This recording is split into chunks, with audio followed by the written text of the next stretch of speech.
Well, after dropping both games in the doubleheader yesterday, the Bourne Braves rebounded to a 5-3 victory here at Bourne Park, and we got Spencer Brickhouse, who had quite the game today, 4 for 4 with an RBI single. Spence, how are you seeing the ball well today? I saw it very well. They have some really good lefties on the mound. Coach Godwin always told me at ECU, when you have a lefty, you need to focus opposite field and try to see the ball deep. And just from the teachings that he's given me over the 9-10 months that I've been there as a freshman, he really, taught me a lot when it comes to the mental side of baseball, and he really helped me out. And also Chris Holba and Turner Brown, just being good teammates, they really helped me out with the whole mental game and feeling confident when I go up to the plate. Spencer, you were struggling your first few games here on the Cape of 2017, but you're 6 for your last 7. Can you talk a little bit about that adjustment period that it takes on the Cape to get used to these kind of pitchers day in and day out? Just really going against these type of pitchers. Every game you're facing an ace from a team, so you really have to go into it realizing that, and you have to go into it being aggressive, and you have to, you have to be mentally strong throughout this league because you're going to have ups and downs because all these pitchers are phenomenal. All the hitters are great too, but just facing this caliber pitching is just an insane thing to even think about. And I came up here not realizing what I was getting into the first few games, so just had to make some adjustments as I went on. Now, this morning you were named a second-team freshman All-American by Baseball America. Collegiate Baseball named you a freshman All-American a few weeks ago. What does stuff like that mean to you? Honestly, it doesn't mean much. This year the team's struggling. That really hit me hard. East Carolina didn't make a regional. That really hurt me personally because we had a lot of good seniors on that team, and I felt like personally I let them down by not getting to that regional. And we're going to come back stronger next year. We're going to come back, and we're going to be a tough team to beat. Well, it seems like this team is a tough team to beat as well. You guys put up quite the fight yesterday, but even came back stronger today. How does it feel with the camaraderie on this team right now for you? We have a lot of chemistry. You can just tell when we show up to the field that all of us, we're very the team is very selfless, and they really just want to do whatever's best for the team. They don't have selfish at-bats. And we hit a little rough patch yesterday, but I felt like that, fueled the fire for us to come back even stronger. Well, a comeback very strong for the Bourne Braves here at Bourne Park. Another 5-3 victory. Spence, thanks for coming on, man. Thank you, sir.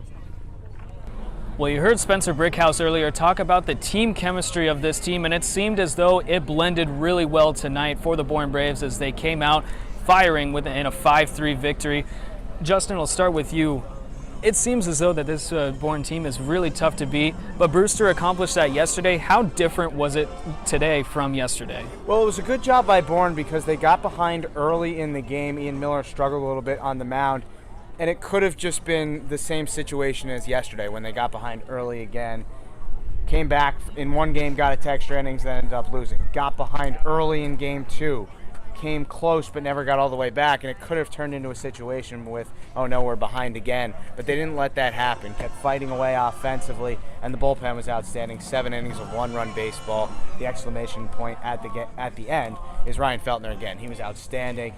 The radar gun party was out. All the scouts were here. It was the only game in the Cape, so fun game to watch. Good win for the Braves. Let's talk about that exclamation point for a little bit. Ryan Feltner just has been phenomenal this season, and he gets the save once again here, and he's throwing gas out there. What have you seen from him, and how impressive has he been? Well, Feltner's velocity is obviously the biggest thing that he offers, but the fact is that he's got some off-speed stuff to go with it. When you can mix those two things together, you basically become unhittable. And we've talked about this multiple times off air that you can throw 96, 97, 98, and that's going to get you a long ways at the collegiate level and take you all the way up until the professional level. But eventually you have to start working in your off speed. You can't just blow it by professional hitters. But for Feltner, he's got that velocity already, and really all he needs to work on is to continue to work on his off-speed game and to continue to work into counts where that fastball becomes so effective. And I think we've seen that these last few games, and he just can ramp it up at any time he wants. And he's really been the biggest exclamation point on this Braves bullpen, which has really been deserving of some applause. And at Ohio State, he had the starter role for a little bit and then moved into a closer role. Now he's really established himself as the closer here in Bourne, Massachusetts. Now let's talk about the starting pitching. You mentioned Ian Miller at the start of the game. He struggled a little bit, but then Nick Johnson came in once again and just performed great. Then Chad Linsman comes in.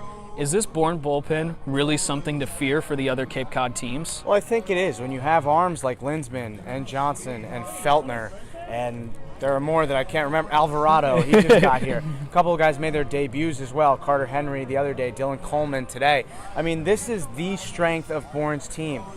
There's no doubt about it. The thing is, and we've talked about it a few times, it's not sustainable to be getting 7 innings out of your bullpen every single night, and that's kind of what's been happening. Nobody's gone more than 6 innings for Bourne, and hopefully that will change soon. But I mean, for now, it looks good. Linsman was great, Johnson, Coleman, and then Feltner at the end. And kind of like what Kyle was saying, with his electric fastball and the good breaking ball, his stuff seems more suited to a relief role, and I think that's why he's been so effective this summer. Well, moving from our transitioning from pitching to hitting right now, we talked with Spencer Brickhouse earlier, and he had a 4-for-4 game, an RBI single. He's really been putting up some numbers. He struggled a little bit, like you mentioned earlier, but now he's really performing at his peak. Can he do anything else to really break that bar? Well, I think Spencer is really setting an example for this Bourne Braves offense because they have been so inconsistent over these first few games. You look at Spencer today, a guy that was really struggling. You said it again, Blaine, 6 for 7 of these last 2 games. His approach has changed, and he talked about how when you show up on the Cape League, you don't necessarily know exactly what you're facing. You know you're facing really great pitching, but until you actually step to the plate and face it, you don't exactly know what you're up against. Well, tonight, Spencer's really just slowed down a little bit. He's had some balls that weren't hit all that hard, but they were good contact, and that he's got a lot of natural power to begin with. He doesn't need to add anything else to it. You just got to put the ball in play, and all of his hits tonight were of the variety that just kind of blooped over the infield, and it works just fine. It doesn't matter if you hit it 110 off the bat or if you hit it 50 miles an hour off the bat. All you have to do is put it in the right place, and we saw some clutch hitting tonight from Turner Brown, picking up his first RBI of the year, knocking a ball up the middle with the infield in. Really, that's all it takes is just putting the ball in play at the right time, and I think Brickhouse sets a great example for this team moving forward, saying you don't have to crush it every time, you don't have to do too much, just put it in play. Well, all these positive notes flow greatly into our Players of the Game segment. Mine has to go to Ryan Feltner. He's got another save on his categories, and he's just been great these past couple of games. Every single game that he's appeared in, he's gotten strikeouts, he's gotten groundouts, and he's gotten the save. Feltner, you're doing great. Keep it up, bud. I'm going to go with Jamison Hanna. He was a guy who was really struggling of late and didn't have an overall great day today, but had the go-ahead 2-run single in a huge, huge spot for Bourne. They never gave up that lead again, so Jamison Hanna's my player of the game. Okay, well, I have to give a tip of the cap to Richie Palacios tonight, who's also been swinging the bat lately and also made, hands down, the best web gem that we have seen all season. That catch over the left field wall over here, reaching over, fully extended. I thought off the bat that was way out of play. I was about ready to look down at my scorebook, and next thing I know, he's reaching over the wall, flipping over, making the last out of the inning. So Linsman got some help from him tonight, so you got to give a tip of the cap to Palacios.